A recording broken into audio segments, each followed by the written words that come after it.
Minasan konnichiwa.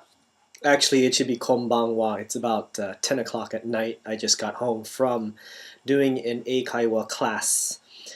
So it's late. This is vlog number 19. It's getting pretty close. The last one is number 28. I think I have 9 more weeks in Japan. Today I'm talking about food. How have I been surviving in Japan? Okay, this is how I pretty much have been living in Japan. I eat Japanese food, don't get me wrong, but and I don't eat these explicitly. These are spice packets. That's a large part of how I've been surviving in Japan.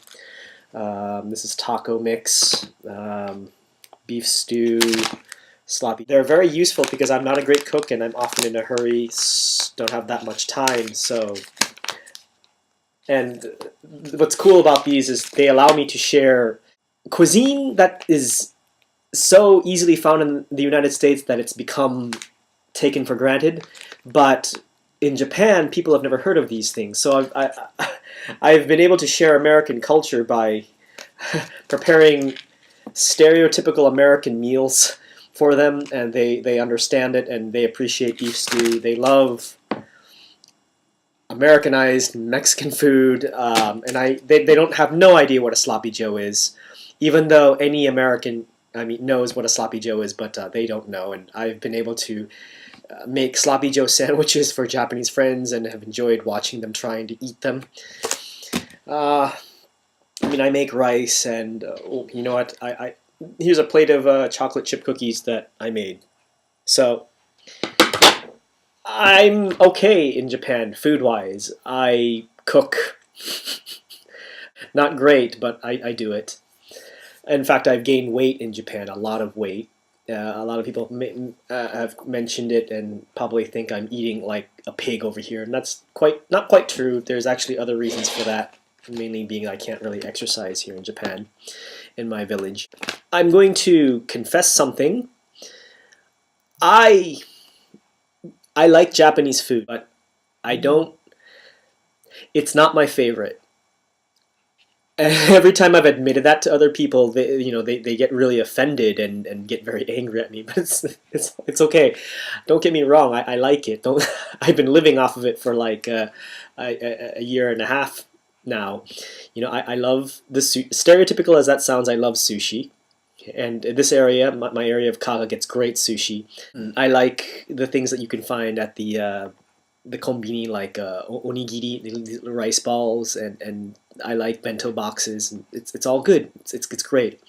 It's just that Japanese food is not my favorite, and I think it's okay that it's not my favorite. So I'm going to talk about something. Actually, you know what? Today I'm going to talk about 3 dishes. I'm going to talk about Hamburg steak.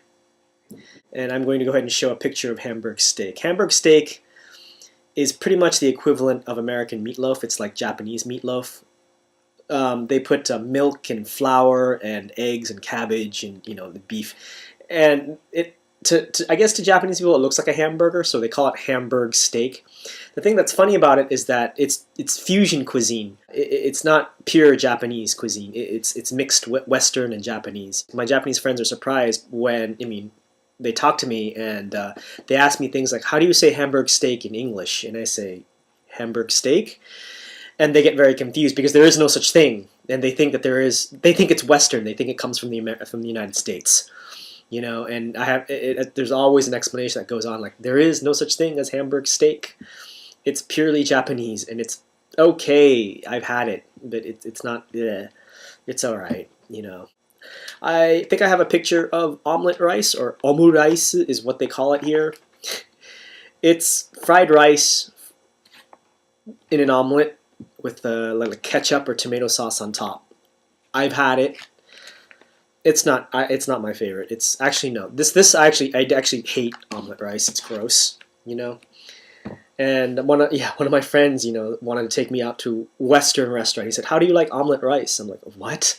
Because it was the first time I'd heard of it, and he was very confused. He was so surprised to learn that no, omelet rice is Japanese. It's fusion. It's not Western. The reason why I don't like omelet rice is because it has tomato sauce. If it didn't have the tomato sauce, it wouldn't be that bad. I don't like I'm not one of those people that puts ketchup on their scrambled eggs. I think if you're the type of person that puts ketchup on your scrambled eggs, you would like omelet rice, but I don't like it. I think it's gross, so omelet rice doesn't appeal to me. The food that I still haven't tried yet, and it's famous, is natto. And that is fermented soybeans. And it's famous because it has a very strong smell. And it's slimy and gooey, but I still have never actually seen it. I've never tasted it. I've never had it. And I've been here a year and a half, and I'm not avoiding it. I just have never come across it. So, okay, I've never had natto. But the thing is, natto is so famous that even Japanese people don't like it. It's one of those that just you either hate it or you love it type things. And I've heard stories of people like at first hating it, but then they grow to like it and they become addicted to it. Whatever. It's like a breakfast food thing. I mean, it's slimy, and they put it on top of rice and they eat it as breakfast. And there are different flavors. It can be found in konbini. I just have never gone looking for it. Maybe I should. I'm curious. When you live for 2 years in a foreign country, you really, really, really miss your home country's cuisine. Actually, I haven't had a steak in 2 years, like a real big, juicy steak. Big hunk of meat. It's incredibly expensive to buy beef in Japan. That's sort of understandable if you think about, because all beef in Japan, I think, is imported. So yeah, there is no such thing as a huge honkin' like Black Angus steak. I think that's actually one of the first things I'm going to have when I go back to the United States. I miss it so badly. So anyway, I guess that's what I have to say. It's late. So anyway, okay. So that's my thing about Japanese food. That's what I'm eating and what I'm not eating. All right, bye.